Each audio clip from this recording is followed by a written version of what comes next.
আপনারা জানেন ইতিমধ্যেই যে মিড ডে মিলের দায়িত্ব, রাজ্যে মিড ডে মিলের দায়িত্ব ইসকনকে দেওয়া হয়েছে এবং 1 আগস্ট থেকে সেই দায়িত্ব ইসকন নিতে চলেছে। আর এরই মাঝে ইসকনে যেহেতু ডিম দেওয়া হবে না, তাই বিরোধীদের তরফ থেকে এই নিয়ে নানান রকমের তরজা শুরু হয়েছিল, রীতিমতো বিদ্রোহ করা হচ্ছিল বলা যায়। তারও জবাব এবার মুখ্যমন্ত্রী শুভেন্দু অধিকারী তিনি দিয়ে দিলেন।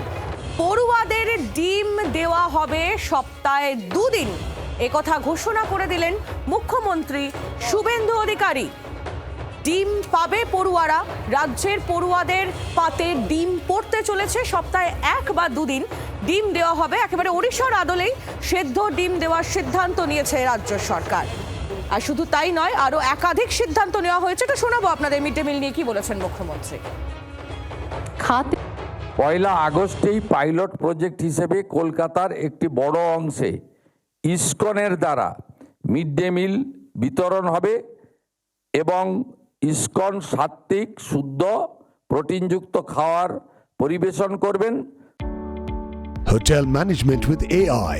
Join IIHM, International Institute of Hotel Management. তার বাইরেও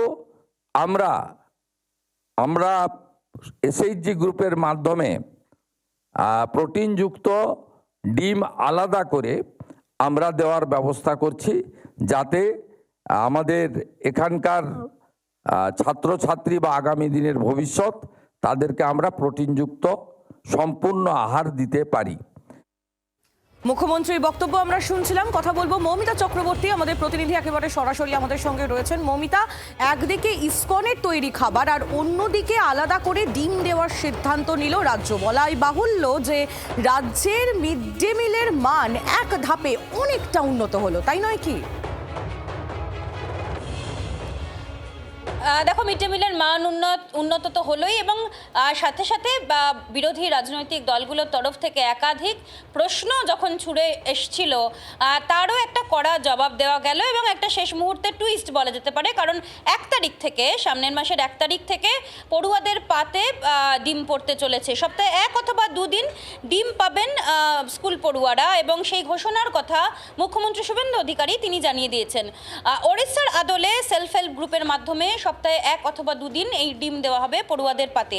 পাশাপাশি খাবারের মান একদিক থেকে যেমন ইসকনের দ্বারা সেই খাবার সরবরাহ করার জন্য উন্নত করা হচ্ছে, স্বাস্থ্যসম্মত প্রোটিনযুক্ত খাবার, এবং অবশ্যই যেটা হাইজেনিক ওয়েতে তৈরি করা হবে, কারণ ইসকন কিভাবে খাবার তৈরি করেন সেটা সবাই আমরা জানি। সেই খাবার পেতে চলেছেন পড়ুয়ারা। 1 তারিখ এই প্রকল্পের উদ্বোধন 12টার পর করবেন মুখ্যমন্ত্রী শুভেন্দু অধিকারী, এবং স্কুল পড়ুয়ারা একদিকে ইসকনের এই খাবারের পাশাপাশি সেলফ হেল্প গ্রুপের মাধ্যমে ডিম তাদের দেওয়া হবে, যেটা সপ্তাহে 1 অথবা 2 দিন দেওয়ার সিদ্ধান্তের কথা জানিয়ে দিয়েছেন মুখ্যমন্ত্রী। মৌমিতা, ধন্যবাদ। आने वाला 14 अगस्त हमारी जो कन्याश्री डे था वो दिवस मनाएगा, लेकिन उनका नाम होगा कन्या रत्न।